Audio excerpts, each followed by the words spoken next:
ये है न्यूज 19। नमस्कार, आप सभी का स्वागत है न्यूज 90 टीवी चैनल में। आइए डालते हैं आज की खबरों पर एक नजर। नमस्कार, मैं Sanjay Mitra, Delhi bureau chief, news 90 TV channel. और न्यूज 90 टीवी चैनल आज आ चुका है शहीदी पार्क फिरोज शाह कोटला के बिल्कुल पास में। यहाँ से करीब दिल्ली गेट भी आसपास ही है। दोस्तों, जैसे कि आपने कल गणतंत्र दिवस देखा होगा और कल एक ऐसी शर्मनाक घटना हुई है जिसके लिए दिल्ली वासी बड़े आहत हैं। समझ नहीं आता किसान लोग क्या संदेश देना चाहते हैं, ये कैसी मानसिकता है।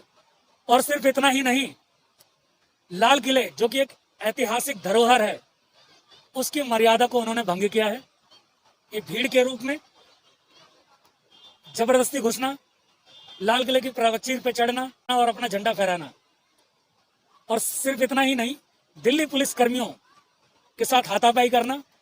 और कुछ कहना उचित नहीं होगा, बहुत से दिल्ली पुलिसकर्मी जख्मी हुए हैं, जिनकी संख्या करीब 200-250 बताई जा रही है। जान माल की हानि हो सकती थी जिसकी आशंका थी, लेकिन दिल्ली पुलिस जवानों ने मुस्तैदी से काम किया। जहां तक यथासंभव है उनको रोकने को कोशिश किया। जो किसानों का निर्धारित रूट था, जो उनको दिल्ली पुलिस ने बताया था, उससे किसान नहीं चले। उन्होंने अपना रूट बदला और आ पहुंचे लाल किले तक। और मेरे पीछे देख रहे हैं काफी लोग इकट्ठा हो रहे हैं। तो यहाँ पर जो धरना प्रदर्शन, एक आवाज उठाई जा रही है दिल्ली पुलिस महासंघ के द्वारा। दिल्ली पुलिस महासंघ एक परिवार है दिल्ली पुलिस का, जो रिटायर्ड ऑफिसर से अधिकारी है। उनकी मांग है कि दिल्ली पुलिस जो ईमानदारी से डटी हुई थी, जान पे खेल करके उन्होंने ट्रैक्टर ट्रॉली पर निगाह रखी, उनके साथ जो बर्बरता हुई है, उनके साथ जो अन्याय हुआ है, उन पर हाथ उठाया गया, उनको चोट पहुंचाई गई है, तो इसकी जवाबदेही किसकी होगी? अगर एक तरफ किसान की मांग है तो एक तरफ जवान की जान भी है, उसकी मर्यादा है, उसका सम्मान भी है। क्योंकि वर्दी जो होती है हमारा अभिमान होता है, हमारा गौरव होता है। अगर वो सुरक्षित नहीं तो कोई सुरक्षित नहीं। चलिए हम बात करते हैं लोगों से, बने रहिए हमारे साथ।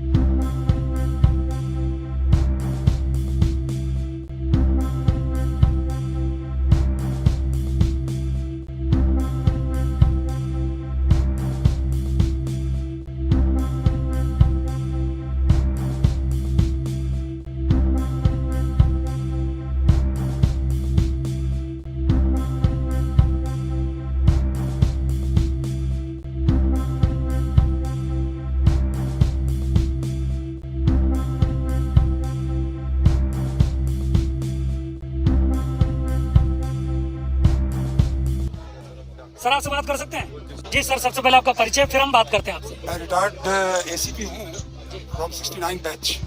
आई retired on in November 2008 as ACP from Delhi police. कल के जो सो कॉल्ड किसान आंदोलन में, उनमें उनके लिए मैं यहाँ आया हूँ कि ये हमारे मुलाजिम कब तक पिटते रहेंगे। दिल्ली पुलिस के जवान कब तक पिटते रहेंगे, ये कब तक पिटते रहेंगे। क्या मांगे, आप क्या कहना चाहते हैं दिल्ली वासियों से, सरकार से? 40 साल मैंने नौकरी, 40 साल I retired after completion of 40 years of my service. And ये जो हादसा हुआ है, पहले तो मैं ये कहना चाहूँगा कि मेरा जो एक्सपीरियंस कह रहा है कि इसमें ट्रैक्टर की रैली की इजाज़त ही नहीं देनी चाहिए थी।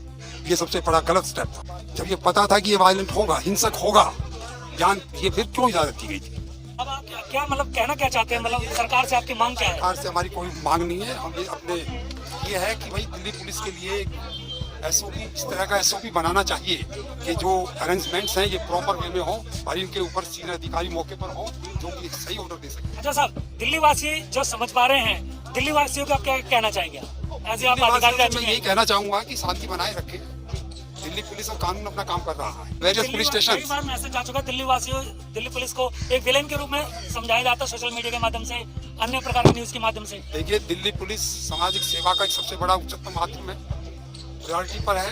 दिल्ली पुलिस सिंसियर और सिंसियरिटी से लोगों की सेवा कर रही है, करती रही है और आज भी कर रही है। बट दिल्ली पुलिस की सिक्योरिटी एंड सेफ्टी की ना, those who are performing their duties at the serious points. कल क्या हुआ रेड फोर्ट पर? वो जो नाला है उसमें किस तरह धक्का देके गिर रहे थे। क्या था ये क्या था? क्या डेमोक्रेसी थी? चलिए हम और लोगों से बात करेंगे, जानेंगे यहाँ के मन की बात, सबके मन की बात, चाहे वो जवान हो चाहे वो किसान हो। क्योंकि जो कल घटना हुई है उसने सबको हैरत में डाल दिया है। दिल्ली के लाल किला, एक ऐतिहासिक इमारत जो एक विश्व धरोहर है, लाल किले की प्राचीर पे जो तिरंगा है उसकी अवमानना हुई है। और लाल किले की मर्यादा को भंग किया गया है और किसानों को जो तय निर्धारित रूट दिया गया था, किसानों ने उस निर्धारित रूट पे ना चल करके अन्य किसी रूट पर चले और पहुंच गए लाल किला। उसके बाद सारी घटना आप जानते हैं। हम और लोगों से बात करेंगे। दिल्ली पुलिस महासंघ के यहाँ पर लोग इकट्ठा हुए हैं, इनकी क्या मांगे हैं, ये क्या कहना चाहते हैं सभी से हम बात करें। सबसे पहले आपका परिचय और आप यहाँ पर कैसे, आपके आने का उद्देश्य क्या, ये बताएं। मेरा नाम राजेश कुमार है, मैं जनकपुरी से आया हूँ। जो कल किसानों के नाम पे कल जो इनका जो वायलेंस आंदोलन हुआ है, जिसमें हमारे बेकसूर लोग और जो पुलिसकर्मी हमारे घायल हुए हैं, ये इन्होंने किसानों ने कहा था कि हम शांतिपूर्ण तरीके से अपना प्रोटेस्ट करेंगे, वो बिल्कुल भी दिल्ली में शांतिपूर्ण नहीं था। और जो इन्होंने हिंसा करी है लाल किले के ऊपर चढ़ के, और वहाँ पे जो हमारे दिल्ली पुलिस के जो जवान हैं जो इतने इंजर्ड हुए हैं, जिनके किसी का हाथ टूट गया है, किसी का पैर टूट गया है, तो उनके सपोर्ट के लिए मैं जरा एक युवा के मन की बात जानता हूँ। अभी तक नजारा ट्रैक्टर रैली से पहले अभी तक नजारा ये था कि किसान को दिल्ली में नहीं घुसने दिया जा रहा। एक उनके साथ भावनाएं जुड़ गई थी दिल्ली वासियों की, मतलब पूरे देश भर की। अब वो घुसने दिया गया तो एक कले कांड हो गया। तो किस तरह से समझाए सरकार, किस तरह से समझाए जनता को, क्या मैसेज जा रहा है, कुछ समझ नहीं आ रहा। थोड़ा क्या समझ में आ रहा वो आप दिल्ली वासियों को बताएं, आप एक युवा। इस विषय में मैं ये बोलना चाहूँगा कि पहली बात तो उनमें से कोई भी किसान नहीं थे, क्योंकि किसान एक अन्नदाता होता है जो अपने साथ साथ दूसरों की भी सुरक्षा देखता है। इतने टाइम से यहाँ पे शांतिपूर्ण तरीके से आंदोलन चल रहा था और वो हर बॉर्डर पर बैठे हुए थे, मगर कल जो उन्होंने शांतिपूर्ण प्रदर्शन की जगह जो ये कहते हैं कि मेरे पास शब्द नहीं है बोलने के लिए, जो उन्होंने चीज करी है वो बहुत ही शर्मनाक है। और दिल्ली वासी इसको कभी भी, पूरे भारतवर्ष के लोग इसको कभी भी शांतिपूर्ण ढंग का किसान आंदोलन नहीं कहेंगे। एक और जानकारी जो हमारे दर्शक काफी आजकल लोग पॉलिटिकली बहुत सोचने लगे, समझना राजनीतिक दृष्टिकोण से हर कोई समझने लगा है, जो कि ये गलत है। एक सामान्य नागरिक की नजर से देखा जाए तो मैं एक सवाल करता हूँ उस हिसाब से कि जो आपको कल की घटना आपको पता चली, क्या वहाँ पर थे या आपको घटना पता चली तो कैसे पता चली, आपको पता कैसे चला कि लाल किले पर ये सब हुआ है, या वो किसान नहीं थे, खालिस्तानी थे, आपने कैसे ये सोचा कि वो किसान नहीं थे, कोई और थे? देखो, मैं ये नहीं कहना चाहूंगा कि वो किसान नहीं थे, खालिस्तानी थे। वो थे हमारे देश के ही, भारत देश के ही नौजवान थे, मगर वो एक गलत राह पर चल रहे हैं, क्योंकि जो हमारा अन्नदाता है वो कभी भी ऐसी कोई हरकत नहीं करेगा जिससे देश के किसी भी देशवासी को, चाहे वो पुलिसकर्मी हो या एक आम इंसान हो, जिसको क्षति पहुंचे। तो बहुत दुख हुआ है इस घटना से पूरे भारतवर्ष में। लाल किले की प्राचीर, लाल किले में घुसना और प्राचीर पर चढ़ना, फिर तिरंगा फेंका जाना, फिर दूसरा झंडा लगाना, इसके ये क्या मानसिकता है, क्या संदेश देना चाहते हैं, थोड़ा बताइए, क्या समझ पा रहे हैं? ये इंसिडेंट बहुत गलत है और मैं पहले ही बता चुका हूं कि ये किसान नहीं थे, ये जो है क्षति पहुंचाना चाहते थे, जिन्होंने हमारे जवानों को भी, दिल्ली पुलिस के जवानों को भी क्षति पहुंचाई है। और कई चीज़ों को, जो सरकारी चीज़ें थी जैसे बस वगैरह हम देख रहे थे, उनको भी क्षति पहुंचाई है। और बहुत इस इंसिडेंट्स के लिए हमें बहुत दुख है। बात करने के लिए बहुत बहुत शुक्रिया, बहुत लोगों से बात करनी है। आप देख रहे हैं दिल्ली का तांडव, दिल्ली पुलिस, दिल की पुलिस, और एक तरफ जवान, एक तरफ किसान, और दोनों ही आमने सामने। किसी के साथ भी नुकसान हो, नुकसान हम सबका है। यहाँ से मोड़ पे आ चुके हैं हम लोग। क्या आगे स्थिति रहेगी, क्या भविष्य रहेगा, ये आपको निर्णय लेना है। हम और लोगों से बात करेंगे, हम जानेंगे पूरी वास्तविक तस्वीर, जिससे कि हम निर्णय ले सके आपको क्या चुनना है, क्योंकि सुरक्षा बहुत जरूरी है।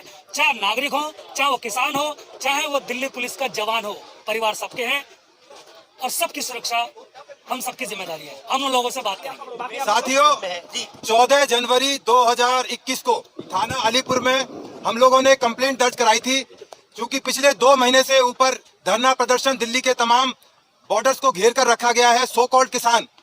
क्योंकि हमारा बिल्कुल मानना यह है कि ये किसान लोग है ही नहीं, कहीं पर निगाहें, कहीं पर निशाना, इनके इरादे कुछ और हैं, जो कल पूरी तरह से एक्सपोज हो गए। किसान नेता नंगे हो गए। जिस तरह से दिल्ली की सड़कों पर तांडव किया गया, 37 शर्तें दिल्ली पुलिस ने इनके ऊपर लगाई, किसी शर्त को इन्होंने नहीं माना। इन्होंने वायदा किया था दिल्ली पुलिस के साथ में, एक एग्रीमेंट किया था कि हम 37 शर्तों को मानेंगे और पूरा कायदा कानून को, लॉ एंड ऑर्डर को मान के हम लोग अपना प्रदर्शन करेंगे, शांतिपूर्वक रहेगा। और दिल्ली पुलिस ने बहुत पेशेंस का इस्तेमाल करते हुए इनको वहां बैठने दिया। डेस्पाइट इट के बहुत सारे लोगों को इनकन्वीनियंस हुई, सैकड़ों, हजारों लोगों को, करोड़ों लोगों को इनकन्वीनियंस हुई। उसके बावजूद पुलिस ने अपने धैर्य का पूरा इस्तेमाल किया। पर जिस तरह से समय निकलता रहा, इनकी हरकतें और जो इनके इरादे थे वो धीरे धीरे साफ होते रहे। हम लोग दिल्ली पुलिस महासंघ ना किसी राजनीतिक पार्टी से है, ना बीजेपी, कांग्रेस, कम्युनिस्ट, किसी पार्टी से संबंध नहीं रखते हैं। हमारा संगठन हमारे साथियों का, रिटायर्ड पुलिस अधिकारियों का है, और हमारा केवल और केवल पर्पज है कि दिल्ली पुलिस के साथ में कोई बाहर का पक्ष, कोई भी किसी तरह की जाति ना कर पाए। इसके लिए जो दिल्ली के सड़कों के अंदर तांडव हुआ, दिल्ली पुलिस की महिला पुलिस अधिकारी को जिस तरह से मिस हैंडल करा गया, हमारे 300 से अधिक जवान अस्पतालों में पड़े हुए हैं, 22 FIR दर्ज हो चुकी हैं। पुलिस का पेशेंस चरम सीमा पर था। कल पुलिस अपना विश्वास खो बैठती, पेशेंस खो बैठती। एक्सेप्शनल डिस्प्ले किया है पुलिस ने अपनी पेशेंस का। मैं कहता हूं यह पुलिस का बहुत बड़ा समझदारी वाला काम था। यदि कल पुलिस गोली चलाती तो आपको नहीं पता दिल्ली के अंदर क्या होता, किस तरह से देश का डिवीजन होता, किस तरह की बातें पुलिस के बारे में अनगढ़ बातें की जाती थी, हालांकि अभी भी की जा रही हैं। अब हमने जो आज अपना सांकेतिक एक प्रदर्शन या धरना दिल्ली पुलिस के साथी जो हमारे इंजर्ड हैं, हमारी महिला पुलिस वालों के साथ जो मिसहैंडलिंग हुई है, उसके बारे में हम सब लोग यहाँ इकट्ठे हुए हैं और हमने अपनी बात कोशिश है कि हम चाहे जो आपने हमारे बैनर देखे होंगे, हमने डिमांड की है कि जितने भी इस तरह के लीडर्स हैं इन तमाम को NSA के अंदर डिटेन किया जाए, चाहे वो राकेश टिकैत हैं, चाहे वो मिस्टर यादव हैं, चाहे दर्शन पाल हैं, चाहे एक दीप सिद्धू नाम के आदमी हैं जो अपने आप को हीरो क्लेम करते हैं, जिन्होंने लाल किले पर हमारे देश की अस्मिता, जो हमारा लाल किला हमारे देश की एकता और समृद्धि का प्रतीक है, और जहां हमारे कोई भी प्रधानमंत्री रहे हो, आजादी के बाद से जिस तरह से झंडे का कल हमारे देश के सामने अपमान हुआ है, हमारा सिर शर्म से झुक गया है, आंखों में आंसू हैं, कह नहीं सकते। आप ही लोगों को शेयर कर रहे हैं, हमारी बात पूरे हिंदुस्तान में पहुंचाई जाए, विदेशों में पहुंचाई जाए, क्योंकि दुनिया में एक इस तरह का मैसेज जा रहा है कि किसानों के साथ पुलिस ने बड़ी ज्यादती की है, बल्कि पुलिस वालों के ऊपर अटैक किया। हमारी मांग है कि धारा 307 के तहत उनके खिलाफ नॉन बेलेबल सेक्शंस के अंदर मुकदमा दर्ज किया जाए, और राकेश टिकैत जो उनकी कल वीडियो जारी हुई है जिसमें वो उकसाने का काम कर रहे हैं, वो तमाम FIR के अंदर अरेस्ट हों, 120 BF और 34 की धारा लगाई जाए, उनको तमाम FIR में अरेस्ट किया जाए। हम उनके खिलाफ एक FIR में अरेस्ट की बात नहीं कर रहे हैं, हम तमाम अरेस्ट में किया जाए, और सबसे पहले उनको और दीप सिद्धू को अरेस्ट किया जाए, क्योंकि सबसे ज्यादा खतरनाक और ये जहरीले, ये क्रिमिनल, ये ट्रेटर और गद्दार लोग हैं। हम इनकी ओपनली खिलाफत करते हैं, और हम दिल्ली पुलिस से, दिल्ली सरकार से, गृह मंत्रालय से ये मांग करेंगे कि इनको आज और अभी अरेस्ट किया जाए, डिटेन किया जाए। जैसे महेंद्र टिकैत को सरकार ने अरेस्ट करके कर्नाटक में जेल में रखा था, इनको इतने टाइम तक जेल में रखा जाए जो हमारे देश के लाल किले पर या हमारे झंडे की कोई बेइज्जती ना कर पाए। हम इसको कभी भी बर्दाश्त करने के मूड में नहीं है। मैं अपनी दिल्ली पुलिस के सिपाही से और कमिश्नर का बड़ा धन्यवाद अदा करता हूँ जिन्होंने इस धैर्य का परिचय दिया है, वो तारीफ के काबिल है। उतना हमारे जो विजडम जो उनकी है ऑफिसर्स की, जो उनके काम करने के तरीके हैं। दिल्ली पुलिस एक प्रोफेशनल फोर्स है। यदि आप तमाम फोर्सेज को, हम तमाम की इज्जत करते हैं, UP, Haryana police, CISF, CRP, paramilitary forces के 10,000 जवान हमारे रात दिन बॉर्डर पर लगे रहे। किसान लोगों के बारे में जानकारी मिली है कि 6 बजे जाकर अपने टेंट के अंदर कंबल में सो जाते थे। हमारा दिल्ली पुलिस का जवान राउंड द क्लॉक ड्यूटी पर होता था। क्या किसी ने सोचा है कि उसको ठंड लगती होगी? क्या उसको रात के टाइम चाय मिली? उसने खाना खाया नहीं खाया? उनके लिए लंगर लगे हुए हैं, उनके लिए सब कुछ लगा हुआ है। हमारे जवान के लिए क्या क्या सुविधाएं की गई बताएं, कोई आकर टेलीविजन पर आकर बताएं, मीडिया के माध्यम से बताएं। दिल्ली पुलिस, ये आप देख रहे हैं दिल्ली पुलिस महासंघ परिवार की तरफ से पूरे जो दिल्ली के पत्रकार हैं, मीडियागण हैं, उन सबको जानकारी दी जा रही है, मांग रखी जा रही है सरकार से और दिल्ली पुलिस से। ये कल जो दिल्ली के अंदर उपद्रव हुए, सो कॉल जो अपने आप को किसान कहते हैं, उन्होंने, उनके पीछे जो शक्तियां पीछे काम कर रही थी पुलिस को के रूप, पुलिस ने जो काम उनके अपने संयम के साथ उनको नियंत्रित किया। मैं दिल्ली पुलिस का और जितने भी पुलिस फोर्स वहाँ काम कर रहे थे सबको नमन करता हूँ। उन्होंने बहुत अच्छी तरह से ऐसा काम किया जो एक रिमार्केबल जॉब था। अगर ऐसा नहीं करते तो शायद हम उस उद्देश्य को, इनके पीछे कौन सी शक्तियां हैं, कौन सी पॉलिटिकल पार्टियां हैं, कौन सी देश विरोधी शक्तियां काम कर रही हैं। सर, सुनने में आया कि कल करीब 200 से ज्यादा दिल्ली पुलिस के जवान चोटिल हुए, घायल हुए। मोर देन 300 और जी, और ऐसे लोगों को शीघ्र वो स्वस्थ रहें, भगवान से ये प्रार्थना है और उनको नमन करता हूँ। उन्होंने बेचारों ने पत्थर खाए, लाठी खाई और उन्होंने गालियाँ खाई, धक्के खाए, लेकिन फिर भी अपना संयम नहीं तोड़ा। ये एक साहसी काम है और ऐसे लोगों को मैं नमन करता हूँ और ईश्वर से प्रार्थना करता हूँ वो जल्दी से ठीक हो। ये बहुत बड़ा गलत मैसेज नहीं जाता कि दिल्ली पुलिस ही सुरक्षित नहीं है तो दिल्ली वासी कैसे सुरक्षित रहेंगे? कई बार ऐसा होता है हमारी जीवन में भी कि कुछ उद्देश्य को प्राप्त करने के लिए हमें कुछ खोना पड़ता है। तो कल हमने अगर लाठी चार्ज तो जो उन्होंने किया, उपद्रव ही उपद्रव करेंगे, लेकिन अगर ये ऐसा करते तो बहुत गलत मैसेज आता और पूरे विश्व में एक भर्त्सना होती। भारत जितना प्रगति कर रहा है और जो विदेशी लोगों की आंखों में खटक रहा है, तो ऐसे लोगों के पास ऐसा मैसेज आता कि अपने गणतंत्र दिवस पे उन्होंने दिल्ली में गोलियां चलाई, इतनी कैजुअलिटी हुई और एक उपद्रव हुआ, एक गलत मैसेज आता। उन लोगों की गलतियों को कोई नहीं देखता। सरकार की ओर से, जो सरकार जिम्मेवार है, उनकी ओर से उठाए हुए कदमों की भर्त्सना होती। इस ऐसे इवेंट्स को दूर रखने के लिए, ऐसे बदनामी को दूर रखने के लिए उन्होंने संयम से काम लिया। इसके लिए वो धन्यवाद के पात्र हैं। सवाल आता है कि दिल्ली पुलिस दिल की पुलिस बने या रौद्र रूप में आए। देखिए, पुलिस का मतलब ये है डिसिप्लिन, हाईली डिसिप्लिन। सरकार के द्वारा, कानून के द्वारा जो प्रावधान किए गए हैं और दिल्ली पुलिस उससे संतुष्ट है। जो कुछ हुआ, दिल्ली पुलिस को पता था कि हमें क्या करना है। अब किस हद तक उनको जाना था, ये दिल्ली पुलिस को भली भांति पता था। तो Delhi police is an excellent police in the country.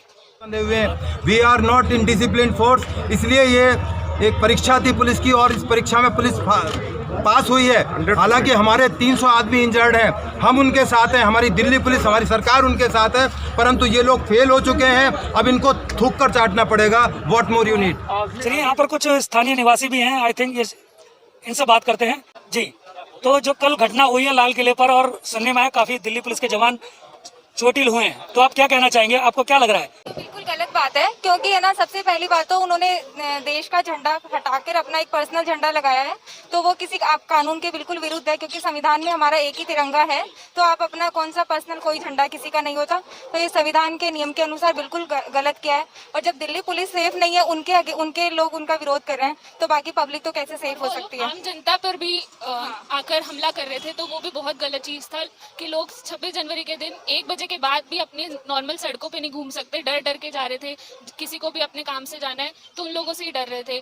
जब क्या देश का किसान दूसरे का नुकसान पहुंचाएगा? बिल्कुल नहीं पहुंचाएगा, क्योंकि जब संविधान हमारा पर्सनल 26 जनवरी 1950 में संविधान लागू किया गया, तो ये थोड़ी ना कि आप पब्लिक को परेशान करोगे। आप अपना, ठीक है, आप अपने किसी पर्सनल उसकी वजह से परेशान है, तो पब्लिक को परेशान करने का संविधान में कहाँ लिखा गया है कि आप पब्लिक को? शांतिपूर्वक प्रोटेस्ट के नाम से उन्होंने बोला था। रूट्स भी पूरी फिक्स थी, दिल्ली पुलिस से पहले इनकी हुई थी, उसके बाद भी इन्होंने रूट चेंज की। और तो आपको लगता है कि किसानों ने वादा खिलाफी की है, उन्होंने वादा तोड़ा है? जी बिल्कुल, भरोसा तोड़ा है दिल्ली वासियों का, स्पेशली पुलिस वालों का। जो पुलिस ने इतने दिनों तक किसी के अगेंस्ट कुछ किया नहीं है, उन्होंने कोई गलत उन पे जुर्म नहीं किया है, किसी को मारा पीटा नहीं है, फिर भी वो लोग दिल्ली पुलिस के अगेंस्ट जाके पुलिस को ही इतना परेशान कर रहे हैं। तो पुलिस जब खुद सेफ नहीं है, तो वो नॉर्मल पब्लिक सेफ कैसे हो सकती है? चलिए, ये हमारे आजकल के नौजवान हैं, पढ़े लिखे हैं और पेशे के साथ मेडिकल स्टूडेंट या डॉक्टर लगते हैं। चलिए, वास्तविकता दिखाना हमारा काम है। ये आप देख रहे हैं, हम आ चुके हैं सिविल लाइंस ट्रॉमा सेंटर, जहां पर बताया जा रहा है कि कल दिल्ली पुलिस जो जवान जख्मी हुए हैं, उसमें से कुछ दिल्ली पुलिस के जवान यहां पर भर्ती हैं, जिनका यहां पर उपचार हो रहा है। चलिए, हम चलते हैं और जानकारी लेते हैं क्या स्थिति है। भूषण जी, एक सवाल न्यूज़ 19 का। राकेश टिकैत 120 धारा, जितने भी मुकदमे दर्ज हुए हैं, वो तमाम के लिए जिम्मेदार हैं, क्योंकि धारा 120 भी कहती है क्रिमिनल कॉन्स्पिरेसी, षड्यंत्र, भड़काना।